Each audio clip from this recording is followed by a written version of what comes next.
Madame, mademoiselle, monsieur, à TVL, l'inquiétude grandit car, malgré votre générosité et votre fidélité, nous n'avons pas atteint notre objectif financier, celui qui assure la pérennité de la chaîne pour 2024. Vous le savez, pour défendre vos idées, nous ne disposons d'aucune aide ou subvention. TVL n'est assurément pas le quotidien d'ultra-gauche Libération. Je dis cela car chaque année, peut-être à Noël, le directeur du quotidien sulfureux reçoit un chèque de 6 708 692 €. C'était le chiffre de 2021. C'est le montant de l'aide à ce journal versé par le gouvernement Macron avec l'argent de nos impôts. Nous payons près de 7 millions d'euros par an pour un canard de propagande totalement en soins palliatifs. Et pendant ce temps, TVL se bat continuellement, c'est son modèle économique, pour trouver ses financements pour sa survie. Tel est le prix à payer pour la liberté. Alors, faites un don défiscalisé, ce qui permet d'offrir son impôt au projet de son choix. La liberté a un prix. Financez TVL, maintenant.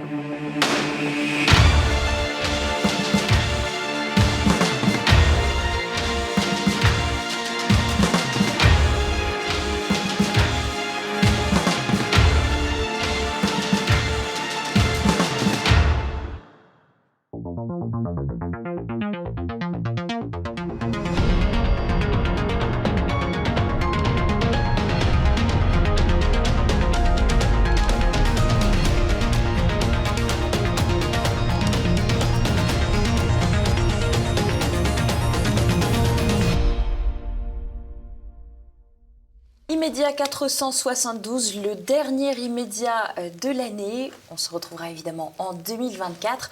Bonjour à tous et bonjour Jean-Yves. Bonjour Floriane. Alors, qui dit fin d'année dit également Noël, dit également bonne nouvelle. Certains l'ont remarqué en commentaire. Je coupe court tout de suite à vos interrogations. Non, je n'ai pas tout à fait grossi, enfin si plutôt, mais plutôt de la bonne façon. Voilà. Bravo Floriane. Merci Jean-Yves. Bravo Floriane, Voilà, c'est toujours une bonne nouvelle, l'annonce d'une prochaine naissance. Un petit troisième donc.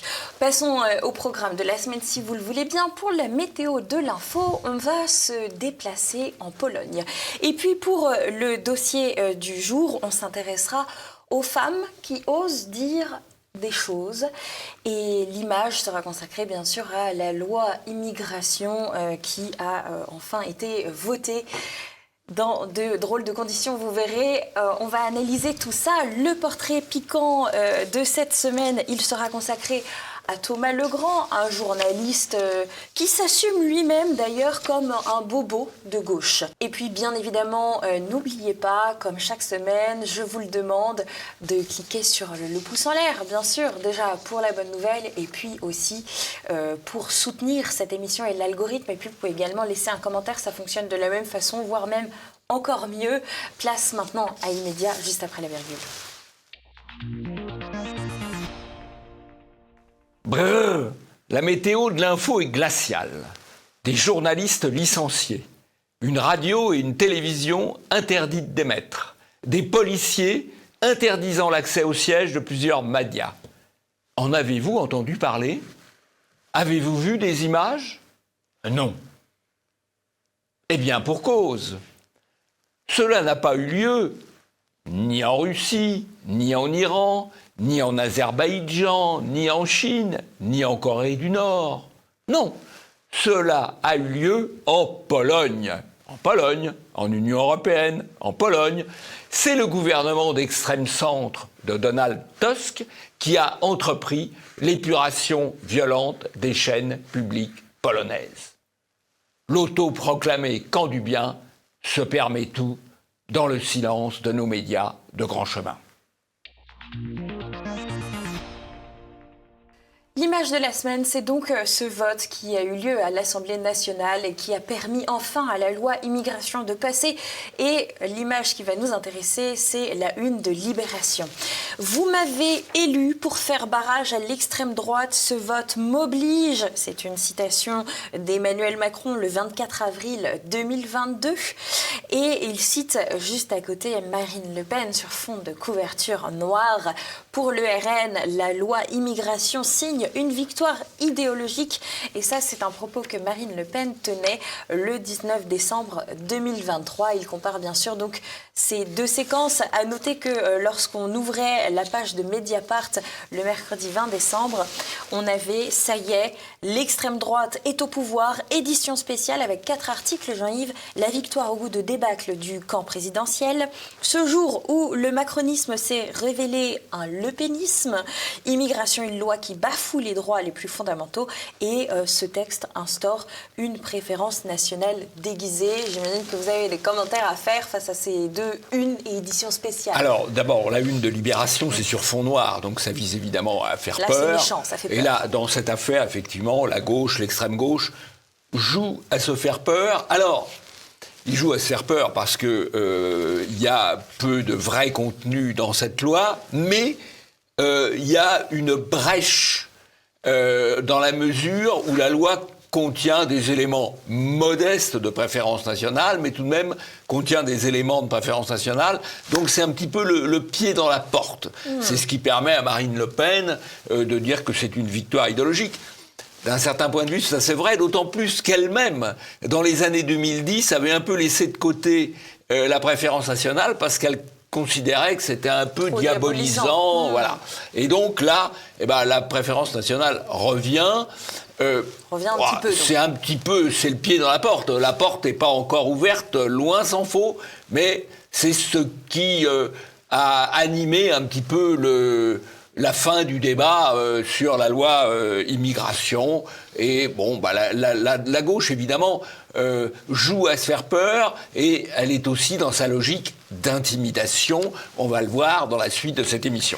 Alors, je vous propose, Jean-Yves, d'écouter quelques mots du député du Parti socialiste, Jérôme Guedj, qui parle donc de cette loi avant qu'elle n'ait été votée, il faut le préciser. Donc, il nous tient au courant des monstruosités qui sont en cours de préparation. C'est d'abord des monstruosités morales, politiques, accessoirement juridiques, mais on aura l'occasion de le vérifier le moment venu. Il se passe en quelques heures une accélération gigantesque de calendrier où tout a cédé et on parle de sujets qu'on pensait évacués du débat politique et juridique. Effectivement, ce qui est important, c'est qu'il considère qu'il y a des sujets qui doivent être évacués du débat national. C'est-à-dire, mais à quoi sert la démocratie s'il y a des sujets dont on ne peut pas parler ? Et effectivement, là, il y a des sujets dont on a à nouveau parlé. Bah oui, ça s'appelle la démocratie, ça navre Monsieur Guedj, on en est désolé. On en est désolé, vraiment. Il y a Sylvain Maillard également, qui lui est député pour la majorité de députés de Renaissance, qui a dit que la préférence nationale, ça n'existe pas chez eux, que c'était leur ligne rouge. Arthur de Vatrigan lui a fait une réponse, Jean-Yves. Monsieur le député, la préférence nationale existe, mais on appelle ça l'exception culturelle. Obligation pour la télévision et les radios de diffuser au moins 40% de contenu en langue française. TSA, la taxe des 10,7% sur les billets de cinéma pour financer les productions cinématographiques françaises. Je suis sûre qu'en creusant encore un petit peu dans notre code, on retrouverait des choses qui... Il y a d'autres éléments, par exemple, pour... les retraites sur le RSA, où il y a des conditions de délai quand on n'a pas la nationalité française. Donc, d'un certain point de vue, il y a déjà des éléments de préférence nationale, mais là, ça a été un petit peu marqué de manière plus visible et donc plus contestée. Sachant que la préférence nationale, Renaud Camus m'a adressé un tweet en me disant, puisque j'ai publié effectivement un livre sur la préférence nationale il y a 40 ans maintenant, il y a quelques temps, voilà, il m'a dit, mais c'est un pléonasme la préférence nationale, parce que s'il n'y a pas de préférence, il n'y a pas de nation. Et ce qui est vrai, c'est que par exemple, le droit de vote est réservé aux gens qui ont la nationalité française, c'est bien de la préférence nationale, et pendant très longtemps, l'obligation militaire était aussi, non pas un droit cette fois, mais une obligation réservée aux nationaux. Voilà, toute communauté... Mais là, vous parlez de devoir, Jean-Yves. Oui, de devoir, oui, le devoir c'est méchant. Mais toute communauté suppose des préférences. Sinon, il n'y a pas de communauté. On a Pierre Sautarel qui avait fait ce commentaire également sur la préférence nationale des gens dont toute la vie repose sur les privilèges et la sélection, quartier, école, hôtel de luxe, club, avion, classe à affaires, restaurant et boîte de nuit sélective, carte bancaire qui donne des droits, etc. sont scandalisés par la préférence nationale. Bon, là, on a une petite charge contre les bobos, en fait. Contre l'oligarchie. Mais effectivement, l'oligarchie, elle est dans la logique où la seule distinction légitime, finalement, c'est celle de l'argent. Voilà. Et c'est vrai. Ce qui n'est pas très démocratique. Quand vous avez beaucoup d'argent, vous pouvez effectivement vous protéger vos enfants des effets négatifs de l'immigration, par le quartier où vous habitez, par le. Enfin, c'est de moins en moins vrai. Maintenant. C'est de moins en moins vrai, puisqu'effectivement, on va le voir, vous avez raison, l'immigration commence à avoir des effets négatifs partout, y compris dans les beaux quartiers, ce qui peut amener des bouleversements sociologiques et politiques considérables. Ce qui amènera des bouleversements politiques et sociologiques considérables, il suffit d'attendre. Jean-Yves, on a également Jean-Michel Apathy qui s'est exprimé sur cette loi immigration. Pour la première fois, c'est du jamais vu. Des aides sociales seront conditionnées non pas par le rapport au travail, mais par la nationalité. Il a même déclaré ceci: c'est une république qui change de visage. Sur la capture d'écran que j'ai faite, lui, il a un visage assez un peu crispé. Voilà. Lui, il n'est pas content, Apathy. C'est Jean-Michel antipathique. Antipathique, oui, exactement. Voilà. Alors, Elisabeth Borne, cependant, a tiré une première sonnette. Elle confirme que les mesures du texte sont parfois contraires à la Constitution. Ça, qu'est-ce que ça veut dire? On va avoir une deuxième étape, en fait, après ce vote. En fait, on est en train de préparer en quelque sorte la remise en cause de la loi ou de certaines dispositions de la loi par le Conseil constitutionnel, qui est un organe qui ne juge pas en droit, contrairement à ce que l'on dit, mais qui habille de droit des considérations idéologiques. Alors c'est à suivre de très près, parce que si le Conseil constitutionnel invalide un certain nombre de dispositions de ce texte, en même temps qu'il les invalidera, il se fragilisera, parce qu'il montrera que finalement le vote des Français ne compte pas pour grand-chose, puisque de toute façon, ce sont ces 9 types qui décident à leur place, entourés par quelques conseillers d'État, je vous rassure, tous habitant les beaux quartiers. Alors, on parlait d'Elisabeth Borne, mais moi, ma petite phrase préférée qu'elle avait fait comme sortie juste avant le vote de cette loi, c'était son refus de restreindre les APL pour les immigrés, car, je cite, « il y a des migrants qui n'arrive pas à se loger à Paris ». Oui, il n'y a pas seulement que des migrants. Oui. C'est dingue. Ouais. Et encore plus dingue, on a ce tweet de Gérald Darmanin suite au vote, là, cette fois-ci, de la loi immigration. Le texte immigration est voté définitivement. Là, il a soufflé, il a fait un grand ouf. Il n'aura pas à représenter sa démission au président Macron. Un long combat pour mieux intégrer les étrangers. Et il commence par cela, ça a tout son sens. Et expulser ceux qui commettent des actes de délinquance. Un texte fort et ferme, sans les voix des députés RN. Et alors là, Jean-Yves, sans les voix des députés RN, c'est incroyable. Il y a même carrément des lecteurs qui ont ajouté du contexte pour les utilisateurs. Oui. C'est vrai qu'on n'est pas revenu sur les chiffres. Si le RN avait voté contre ce texte, mais ce qui n'a pas été le cas, malgré ce que Gérald Darmanin a envie de croire, si le RN avait voté contre, le texte aurait été rejeté à 274 voix contre, 261 voix pour. Donc ça aurait été un échec pour le gouvernement. Absolument. Alors, en fait, en arithmétique parlementaire, par rapport au fait que le texte passe ou non, le vote pour ou l'abstention du Front National, c'est équivalent. Le texte passe dans les deux cas. En revanche, s'ils avaient voté contre, le texte ne serait pas passé. Donc ça veut dire qu'ils ont pesé sur le débat. Alors après, ils ont fait le choix de prendre dans la loi ce qui leur paraissait positif et non pas ce qui leur paraissait négatif. C'est un choix politique. Mais en arithmétique pure, ils avaient la maîtrise du Parlement. Ils avaient la maîtrise de la loi. Elle passait s'ils la laissaient passer. Elle ne passait pas s'ils s'opposaient à ce qu'elle passe. Ça, c'est de l'arithmétique Pur. Voilà. D'ailleurs, la semaine dernière, leur choix avait été une nouvelle fois déterminant pour l'absence de passage de la loi immigration, on le rappelle, pour le rejet. Il faut noter malgré tout que cette loi est passée, mais que la presse, dont le Télégramme, avait quand même appuyé bien fort sur la propagande. On avait par exemple cet article du Télégramme: dans l'agroalimentaire en Bretagne, des sites ne tourneraient pas sans la main-d'œuvre étrangère. Ça, c'est quand même à souligner, c'est un article du 18 décembre, donc juste avant le passage de cette loi. C'est de l'influence médiatique. C'est de l'influence médiatique. Alors, beaucoup de campagnes, effectivement, en faveur, au fond, de la main-d'œuvre étrangère clandestine et de sa régularisation dans les médias. C'est d'ailleurs assez amusant de voir une alliance entre l'extrême gauche et le patronat sur le thème où on en a besoin. Je dois dire d'ailleurs, j'ai entendu sur France Info le président de la Confédération des petites et moyennes entreprises qui n'était pas très enthousiaste par rapport à la régularisation, mais qui était poussé par les journalistes de gauche sur le thème. Enfin, vous avez besoin de cette manœuvre mal payée, dites-le nous, quoi. C'est quand même assez extraordinaire. Assez extraordinaire. À force de maintenir des bas salaires, fatalement, ça complique les choses en France. Mais peut-être l'événement majeur de cette loi immigration, c'est que notre président Jupiter a parlé sur les médias. Il s'est exprimé. Alors, on nous avait annoncé qu'il s'exprimerait dans l'émission C'est à vous.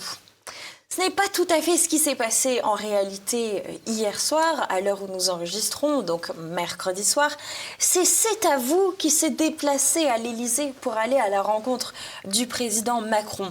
Voici la revue de presse des retours journalistiques sur cette interview qui a duré quand même 2 heures, qui a enregistré 2,9 millions d'audiences avec Emmanuel Macron. Parce que ce ne sont pas les scores habituels de C'est à vous, qui est un talk show, on le rappelle. Donc un talk show, c'est une émission du soir qui passe, d'ailleurs, qui est concurrentielle de Quotidien et de Touche pas à mon poste. Oui. Donc voilà ce que les médias en ont retenu. En direct, loi immigration, Emmanuel Macron estime que le texte est le bouclier qui nous manquait. Projet de loi immigration, fin de vie, affaire Gérard Depardieu, ce qu'il faut retenir de l'interview d'Emmanuel Macron. Chasse à l'homme contre Depardieu, Macron assume la loi immigration et les transports gratuits.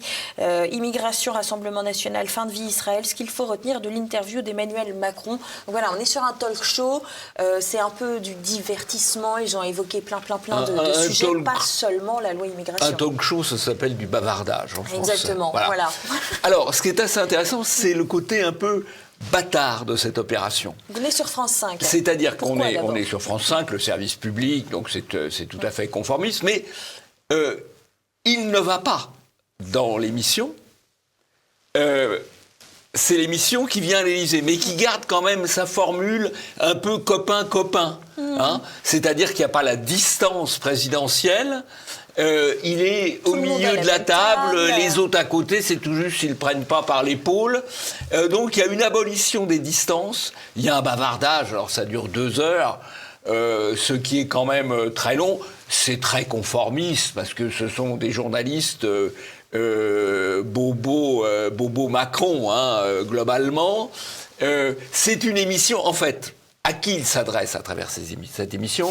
Il s'adresse à son électorat, c'est-à-dire à l'électorat macroniste, à l'électorat bourgeois, à l'électorat âgé, et il leur explique, faut bien comprendre, j'étais obligé de faire ça, non pas d'ailleurs pour régler le problème de l'immigration, mais pour donner des gages aux électeurs du Front National, leur faire croire qu'on règle le problème. C'est expliqué comme ça. Il ne s'adresse pas du tout à la France populaire, qui ne regarde pas ce type d'émission, mais il s'adresse à la France bourgeoise pour lui dire « Oh bah, faut bien comprendre, j'étais obligé de faire ça pour ces malheureux ploucs qui ne comprennent pas tout l'intérêt de l'immigration. » C'est ça le message général.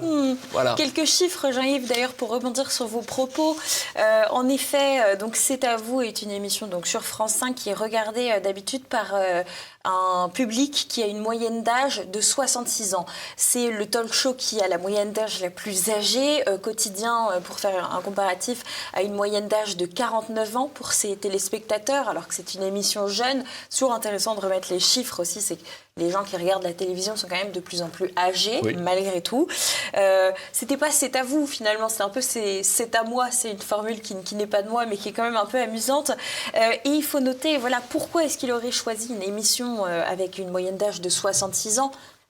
Je vous le donne dans le mille, c'est que les plus de 60 ans ont voté à plus de 74% pour Emmanuel Macron au second tour de l'élection présidentielle. Oui, il chouchoute son électorat, voilà. Bon, On il y a était un biais extraordinaire dans la représentation française, c'est-à-dire qu'il y a une surreprésentation des classes âgées dans la démographie et dans l'électorat. Et parmi les jeunes, il y a une surreprésentation des gens issus de l'immigration. Donc ça crée les deux pôles de force du macronisme. Ils ne seront sans doute pas très vivre ensemble à l'avenir. Eh bien écoutez, chers téléspectateurs, place maintenant à notre dossier du jour. Le dossier du jour, je vous le disais dans l'introduction, il est consacré aux femmes qui osent parler, qui osent dire les choses, aux combattantes de la vérité, pourrait-on dire. Et je vous propose pour commencer de parler de Claire. Claire, vous vous en souvenez peut-être, elle a été violée par un homme sous OQTF et qui devait être expulsée de France. Donc, elle avait été violée, c'était en novembre dernier. C'est TPMP qui avait réussi à obtenir son témoignage. Et un mois plus tard, elle témoigne à nouveau dans le Figaro.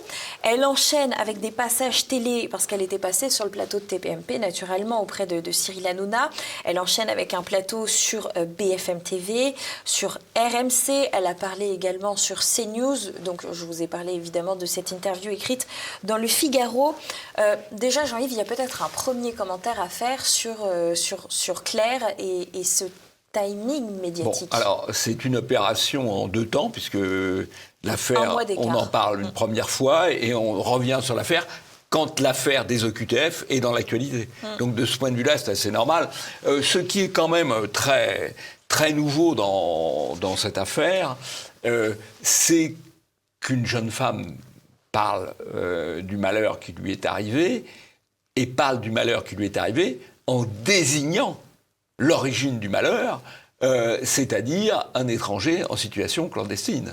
Alors que jusqu'à une époque très récente, c'était un interdit absolu de désigner les auteurs de ce type d'actes qui sont, dans la très grande majorité des cas, effectivement, des immigrés, et parfois, dans ce cas, en situation clandestine. D'ailleurs, Quotidien a très largement rappelé cet interdit en signifiant dans une petite vidéo que je vous montre dans quelques secondes que la droite et l'extrême droite avaient utilisé le témoignage de Claire à outrance, je cite. On regarde tout de suite leurs propos. Je me retrouve plaquée au sol. Et du coup, je commence à avoir des mains qui sont sur mon cou, qui m'étranglent. Il me dit je vais te tuer, je vais te tuer. Et il me dit également tu vas faire ce que je te dis, sinon ça va mal se passer. Le suspect a été interpellé quelques heures plus tard et dans une interview accordée au Figaro hier, Claire est catégorique. Si l'OQTF avait été exécuté, ça ne serait pas arrivé. Elle l'a redit ce matin. Peut-être que s'il y avait des lois un peu plus strictes, peut-être que cette personne ne m'aurait pas violée. Et ce midi, Éric Zemmour a carrément posté une vidéo qui pose question. Face au président de Reconquête, la jeune femme a réitéré ses propos. Alors Claire est-elle engagée politiquement ? La question lui a été posée sur BFM. Il y a beaucoup de viols qui sont faits par ce type d'individu et j'aimerais bien pouvoir un peu m'engager également de ce côté-là et pouvoir faire bouger les choses. Oui, alors ce qui est assez incroyable, c'est que les médias accusent la droite et l'extrême droite d'instrumentaliser le témoignage, alors que le témoignage, elle l'assume parfaitement. Elle assume parfaitement de dire ce qu'il était jusqu'ici interdit de dire, et elle assume parfaitement d'en tirer les conclusions politiques, à savoir qu'il faut changer radicalement de politique d'immigration. Voilà. Et ça, c'est une avancée considérable. C'était inimaginable il y a simplement 5 ans. Il y a simplement 5 ans, c'était des choses non dissibles. Eh bien là, la digue est en train de tomber. D'ailleurs, sur Twitter, il y a eu quelques propos absolument atroces que je vous propose de citer ici. Sacha Angsty, Claire fait le tour des médias afin de stigmatiser encore plus les étrangers et inciter pour qu'il y ait plus d'expulsions. On a Rafik Shekat. Pourquoi préciser que l'agresseur est sous OQTF? Est-ce une agression commise par un étranger est-elle plus grave que celle commise par un Français? Pas plus grave, mais plus fréquente.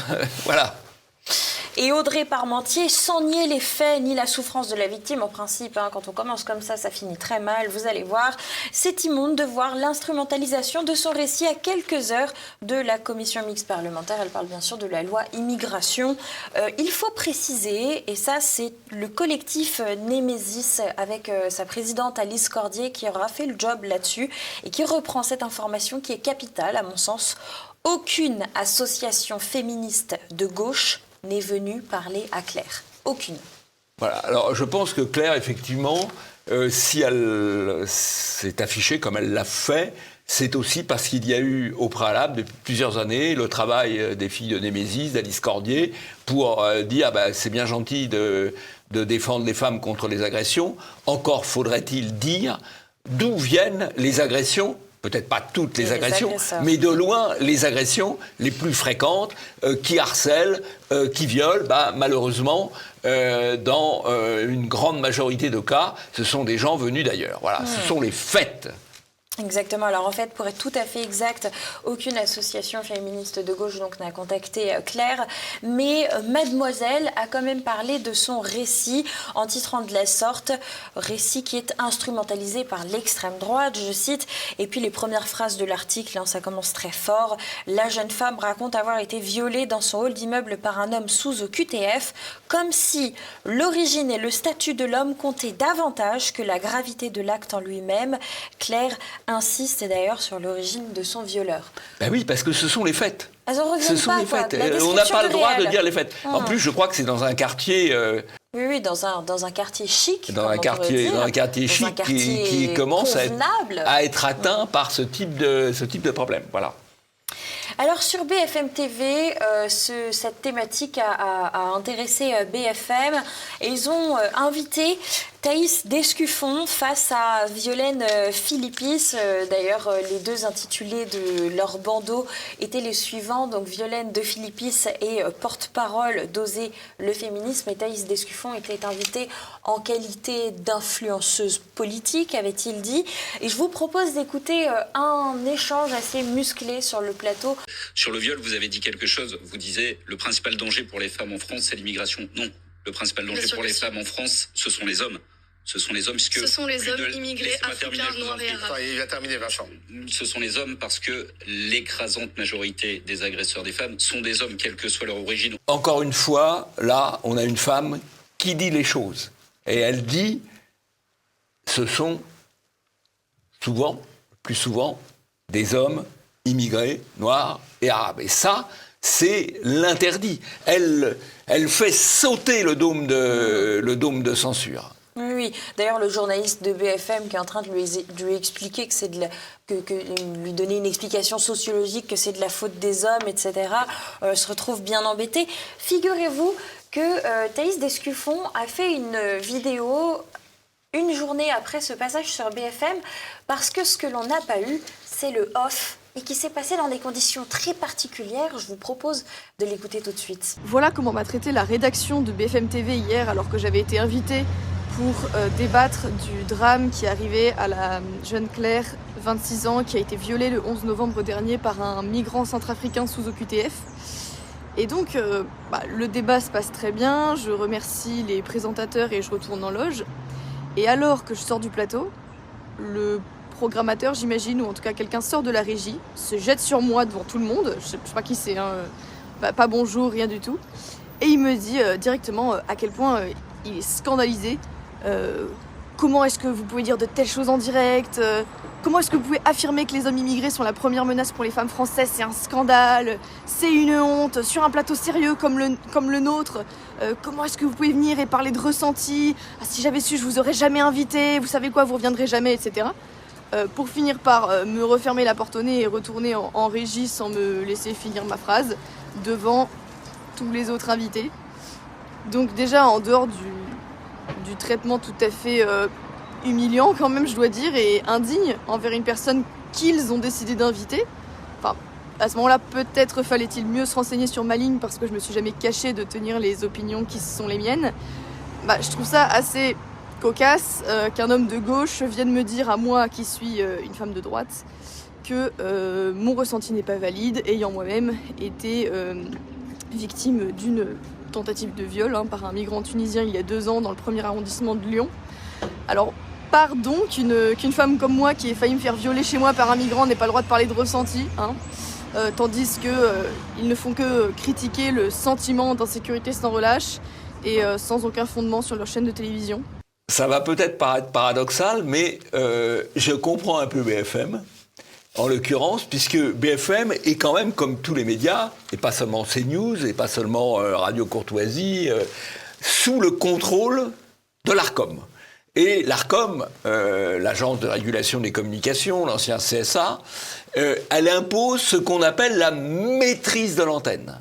C'est-à-dire qu'on ne doit pas laisser dire des choses qui sont contraires aux bonnes mœurs, à la bien-pensance. Voilà. Et donc là, elle a explosé la bien-pensance, et BFM n'a pas bien maîtrisé l'antenne. D'ailleurs, ils lui disent « on ne vous réinvitera plus ». Alors, ça a évidemment des conséquences. Quelque chose. Ce qui veut dire quelque chose, c'est que les gens qui sont invités et qui ont envie d'être réinvités, tous les gens que vous voyez sur les plateaux de télévision, ils ont envie d'être réinvités en général.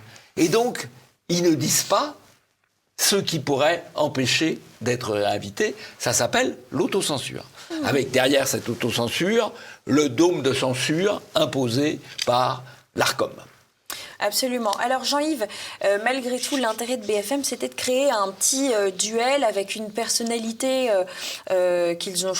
D'ailleurs, en fait, il y a un point à noter, c'est que BFM, qui est dans la panade au niveau des chiffres en ce moment, se valorise. Parce que inviter Thaïs Descuffon, c'était quand même un choix un peu audacieux de leur part, enfin, c'est du moins pas tout à fait dans leurs habitudes. Donc face à Violaine de Philippis, quand même, qui est une militante féministe d'extrême gauche, porte-parole d'Oser le féminisme, il faut noter quelque chose, cette Violaine de Philippis, cette porte-parole donc des féministes, elle est invitée tout le temps et partout. Parce que quelques jours auparavant, elle était interrogée sur France Info pour l'affaire Gérard Depardieu. Elle était encore, un jour avant cette interview, invitée par Estelle Midi sur RMC, toujours pour parler de Gérard Depardieu. Pour l'élection des Miss France, elle a eu des petites interviews, ses propos qui ont été repris pour commenter l'élection des Miss.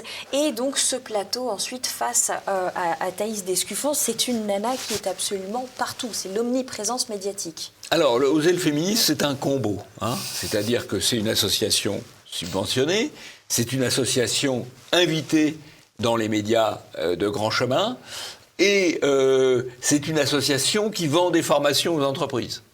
Vous voulez éviter d'être accusé de sexisme, que sais-je encore, vous faites faire une petite formation payante pour votre personnel, un petit coup de rééducation payante, et l'argent rentre dans les caisses d'Oser le féminisme et de ses dirigeants. C'est aussi un business, c'est un business idéologique.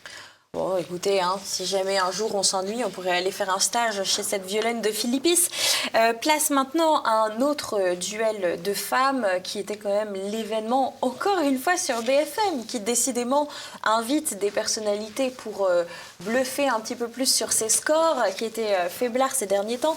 C'est le duel, bien sûr, Marion Maréchal, Mathilde Panot, Jean-Yves.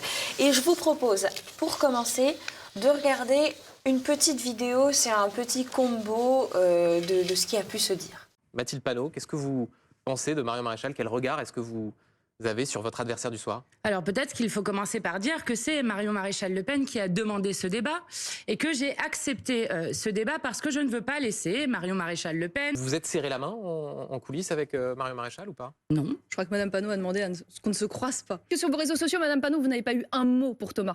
Pas un Eh bien, je l'ai mot. dit dans les médias, donc vous Zéro. mentez. Est-ce que le racisme anti-blanc Un peu de existe, Madame décence. Panot? Est-ce que ce qui s'est passé à Crépol relève aussi du racisme anti-blanc? Je vais vous expliquer. Il y a des discriminations, il y a des appels à la haine qui peuvent exister et qui sont tout à fait condamnables, mais ça ne s'appelle pas du racisme anti-blanc, qui, je le rappelle, est une invention de l'extrême droite. Alors là, c'est très intéressant cette séquence parce que Mathilde Panot, elle est dans le logiciel habituel de l'extrême gauche, c'est-à-dire la logique d'intimidation. On vise à empêcher son contradicteur de dire des choses. Vous n'avez pas le droit de dire ça. Implicitement, c'est ça. Et Marion Maréchal fait sauter, là encore, le dôme de censure en disant ce qu'on n'a pas le droit de dire, à savoir qu'il y a en France un racisme anti-blanc, qu'à Crépol, Thomas a été victime du racisme anti-blanc, et c'est elle qui est à l'offensive. Parce qu'on voit très bien que Mathilde Panot, elle a du mal à se débattre. Alors, comme c'est une militante d'extrême gauche bien formée, elle ne plie pas, mais elle est sur la défensive. C'est-à-dire que là, c'est l'inverse de ce à quoi on est habitué. Ce n'est pas le chien qui poursuit l'écureuil, c'est l'écureuil qui attaque le chien, et le chien a peur. Voilà.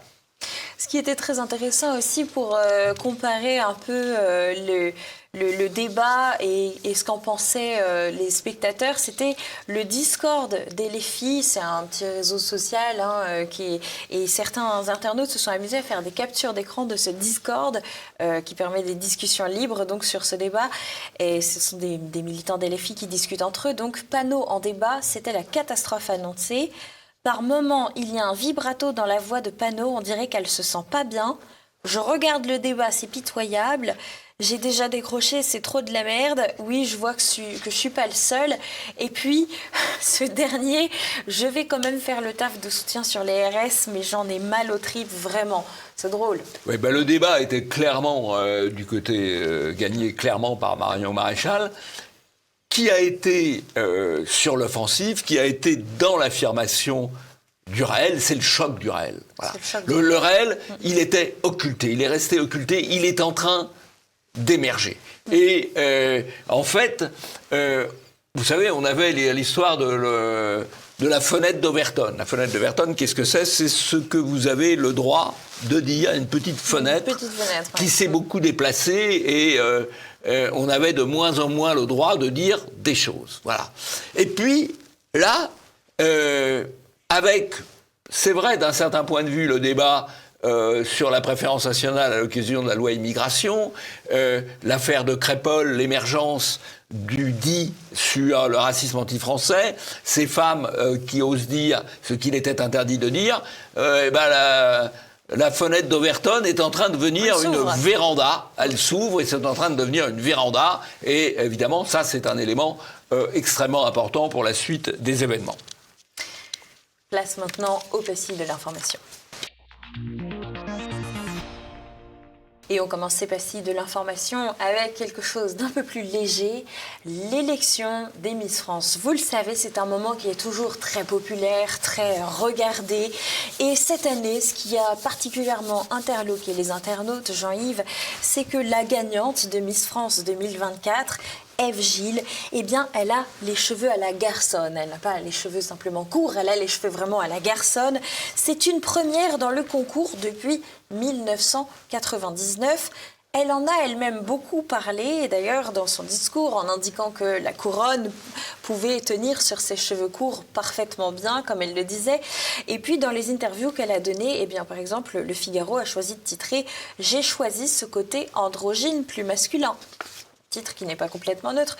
Mais je ne suis pas qu'une Miss aux cheveux courts, dit-elle dans Télé Loisirs. Et puis sur Quotidien, eh bien Miss France 2024, Ève Gilles dit sa frustration face aux critiques sur son physique, parce que finalement, tout s'est polarisé sur les cheveux courts. Et puis, paraît-il qu'elle manque de poitrine, ce que je trouve est une remarque assez peu délicate, mais très franchouillarde. Un peu viriliste, on va dire. Voilà. Et donc, elle a dit qu'elle en avait marre d'avoir donc ces remarques-là. Par ailleurs, donc, c'est une Miss qui joue au football. Enfin, elle coche les cases, évidemment, de l'androgénisme. Voilà, et puis elle fait des mathématiques. Oui. Alors, si vous voulez, ce qui est assez intéressant, c'est que le concours de Miss, c'était un concours de beauté. C'est-à-dire qu'on jugeait sur des critères esthétiques, avec un côté subjectif et aussi un côté quand même objectif. Bon. Et c'est plus ou moins en train de c'est devenu un concours un peu idéologique où le petit discours et puis le côté CV de la candidate devient aussi important, voire plus important que le côté esthétique. C'est-à-dire que l'idéologie arrive partout. Dans la société de propagande, tout doit servir la propagande.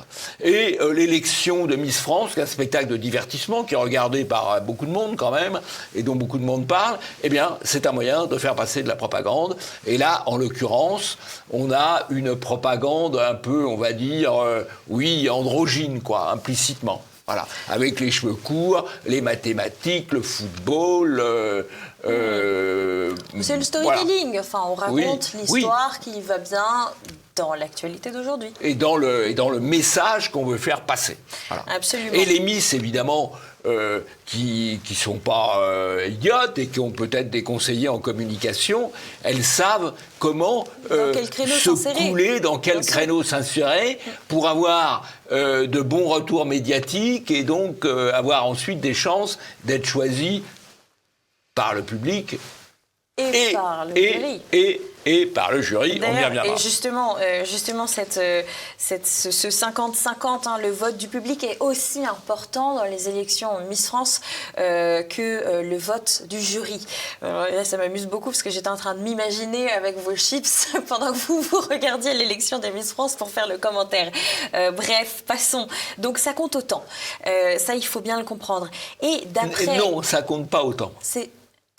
Ça compte beaucoup plus, je vais vous dire pourquoi. Ça compte autant, puisqu'officiellement... Officiellement, c'est 50-50 pour la note. Sauf que le public se disperse, et notamment, il se disperse pour des raisons géographiques. Les gens de Guyane vont voter pour la Guyane, les gens de Guadeloupe vont voter pour la Guadeloupe, et les gens des régions françaises vont se disperser pour des raisons géographiques ou tout simplement pour des raisons de choix esthétiques. En revanche, le jury, lui, il peut se concerter, il peut se polariser. Et donc, si vous avez 50% des gens d'un côté qui se répartissent à peu près sur toutes les cases, et que vous avez 50% des gens de l'autre côté qui se concentrent sur une case, eh bien, en pondération, c'est le jury qui décide. On dit que c'est un mix du public et du jury. Dans les faits, c'est le jury. Et le jury, il juge sur des critères idéologiques. Naturellement. Le message. Mais d'ailleurs, en fait, le choix du public aussi, il est très pondéré par le fait que la France des Outre-mer vote beaucoup plus que la France des régions. Et ça, c'est une vraie différence aussi. C'est que, enfin, moi, je connais personne autour de moi. Alors, je connais peu de gens qui regardent l'élection de Miss France quand même. Je connais personne qui n'ait jamais voté pour l'élection des Miss France. En plus, j'imagine que ça doit être des textos payants, sur des numéros un peu abscons. Donc effectivement, il y a ces deux biais-là qui font qu'elle était arrivée seulement troisième favorite du public, cette Miss Nord-Pas-de-Calais, qui a aussi, on ne l'a pas mentionné, des origines iliennes et dont elle a fait la publicité. Ouais, belle campagne. Il faut juger les campagnes des Miss comme les campagnes électorales. Oui, il y a un peu de ça, sauf que c'est un peu moins la démocratie. Oui, les campagnes électorales, il y aurait beaucoup à dire aussi, mais enfin oui. Enfin, a priori, c'est quand même le vote des électeurs plus que le vote du jury. Oui. Et la cruelle sélection naturelle. Les chats et les chiens polluent-ils ? Et seront-ils, à ce titre, bientôt taxés? Parce que c'est la deuxième question qu'il faut bien sûr se poser quand on a une annonce pareille. Et qui a fait cette annonce? Jean-Yves, c'est notre homme préféré. C'est François Gémen. Vous savez, c'est le membre éminent du GIEC, le climatologue de plateau. Ah, un climatologue de plateau. Qui passe partout. Et il a déclaré ça: les chiens et les chats sont des catastrophes pour la biodiversité et le climat. Ça a valu un tollé médiatique incroyable, avec un très fort retentissement. Figurez-vous qu'il a même été menacé de mort pour ses propos, ce François Gémen. Décidément, il a une actualité chargée, lui, entre la perte de son pantalon. 2023, il y aura une belle rétrospective à faire pour François Gémen. Mais oui, c'était l'homme qui avait perdu son pantalon en plein direct. Donc, très, très, très intéressant fait médiatique, Jean-Yves. Et avant de vous laisser la parole, je voudrais vous contrebalancer cette actualité avec une autre qui n'a a priori pas forcément de rapport direct, mais qui est intéressante, vous allez voir. Les nitrites autorisés dans notre alimentation, mais interdits dans les croquettes. Eh ben, c'est bien qu'ils soient interdits dans les croquettes. Bien sûr, mais qu'est-ce que c'est que les nitrites? Alors, les nitrites, c'est un conservateur pour donner une belle couleur rose au jambon. Alors, ça a une utilité de conservation naturellement, mais c'est mauvais pour la santé. Ce qui est intéressant, c'est qu'on le supprime pour les animaux. On a un peu baissé le seuil de tolérance pour les humains. Mais donc, d'une part, les animaux, ça pollue, mais en même temps, il faut mieux les traiter que les humains. C'est rigolo. C'était une info Pastille Média. Pourra-t-on encore dire Joyeux Noël d'ici quelques années? Eh bien, c'est une vraie question qu'il faut se poser, même si sur TV Liberté, nous garderons cette formule naturellement, et ce, jusqu'à notre dernier souffle. Donc, un Joyeux Noël bientôt, hein, c'est ce week-end, ça arrive. Mais figurez-vous que chez Air France, eh bien, c'est interdit d'utiliser ce terme. Cela a été explicité de la façon suivante. Comme la marque Air France ne doit pas être associée à des fêtes religieuses, nous ne faisons pas référence à Noël. D'où le nom de l'event. D'ailleurs, on leur communique en globish, hein, c'est intéressant. De l'event fête. C'est l'event. Merci donc de sensibiliser vos collaborateurs aux termes employés, notamment pour les annonces, à savoir joyeuse fête et non joyeux Noël. Il ne manquerait plus que de l'écriture inclusive pour compléter un peu ce communiqué. Audi France a fait la même déclaration à ses employés. Ce sont des communications internes, hein, mais qui, comme toujours, ressortent dans les réseaux sociaux, assez peu dans les médias d'ailleurs, hein. Alors là, on voit un phénomène qui est le phénomène de la propagande par l'entreprise. Et ça, c'est puissant, parce que c'est une propagande hiérarchique, comme dans un régime totalitaire, où vous êtes obligé de dire certaines choses ou de ne pas en dire d'autres. Et bien là, on a la propagande par les grandes entreprises. Alors, il faut noter, bien sûr, que ce joyeuse fête, c'est quand même globalement très généralisé dans notre espace public. Je pense notamment aux décorations des villes, où l'on voit assez peu, désormais, le terme joyeux Noël employé. D'ailleurs, ça leur permet d'éviter d'avoir un éclairage joyeux Noël et puis de le changer par bonne année, en fait. Donc, il y a aussi un aspect pratico-pratique. Ça les arrange d'utiliser ce terme, mais néanmoins, voilà, c'est ce qu'on appelle la cancel culture. Noël va-t-il mourir demain à cause de ces entreprises? Eh bien, c'est à vous de le décider, peut-être encore et toujours. Suite à la loi immigration, on nous avait annoncé potentiellement un déluge de démissions des ministres d'Emmanuel Macron. Un seul est passé à l'acte. Il s'agit d'Aurélien Rousseau, donc l'ex-ministre de la Santé, Jean-Yves, notre ministre préféré. Alors, il y a un tweet de Béatrice Rosen qui résume parfaitement bien la situation. Il ne démissionne pas pour la pénurie des médicaments vitaux. Il ne démissionne pas après avoir menti sur les effets secondaires qui, a-t-il dit, n'existent pas. Contrairement à ce que la communauté scientifique est en train de ressortir. Il ne démissionne pas quand Lucas, un jeune de 25 ans, meurt aux urgences après 10 heures d'attente, naturellement. Il ne démissionne pas quand les services de maternité et d'urgence ferment sur le territoire et que l'hôpital public est à bout. Il ne démissionne pas quand il a pris des mesures dans son ARS pendant le Covid, qui a maltraité et mené au syndrome de glissement nos personnes âgées mortes seules dans les EHPAD. Il démissionne pour faire un petit buzz de poloche CQFD. Alors, la vraie question, c'est qu'est-ce qu'il va faire maintenant ? Eh oui. Est-ce qu'il va retourner au Conseil d'État, qui est le corps d'État d'où il vient, et où il pourra rendre des jugements aussi progressistes que possible ? Ou est-ce qu'il va être recruté par Big Pharma, ou des consultants de Big Pharma ? Ou est-ce qu'il va être recruté par une association humanitaire, une ONG ? Voilà, c'est une affaire à suivre, on y reviendra. On y reviendra. On ne va pas le perdre de lâcher. vue, on va pas le perdre de vue, monsieur Aurélien Rousseau. Un présentateur de BFM TV a été licencié car BFM, après une enquête interne, a jugé qu'il était sous influence. C'est quasiment un oxymore quand on parle de BFM. Un journaliste de BFM sous influence, oui, c'est drôle. L'affaire est la suivante. Il a été mis en cause dans une vaste enquête sur la désinformation qui a été menée donc par Forbidden Story et plusieurs médias dont Le Monde. Le Monde qui nous annonce que la révélation de corruption privée passive vient de Libération ce mardi 19 décembre. Alors c'est une affaire un peu complexe. Il y a un article sur Logim que nos téléspectateurs peuvent aller voir. Jean-Yves, vous avez peut-être un commentaire à faire aussi sur ce licenciement. C'est un événement assez rare dans le paysage médiatique. Oui, c'est assez rare. En fait, les journalistes sont pour beaucoup sous influence. Ils sont en rapport avec des grands lobbies. Et notamment, ils sont très nombreux à faire ce qu'on appelle des ménages. Qu'est-ce qu'un ménage ? C'est une conférence très richement rétribuée par un lobby. Et donc, ils ne sont pas tout à fait indépendants. Alors, lui a dû être particulièrement maladroit, en fait. Et c'était avec le gouvernement du Maroc, qui d'ailleurs assure en quelque sorte le droit de suite, puisqu'il a retrouvé du boulot là-bas. Bon, voilà.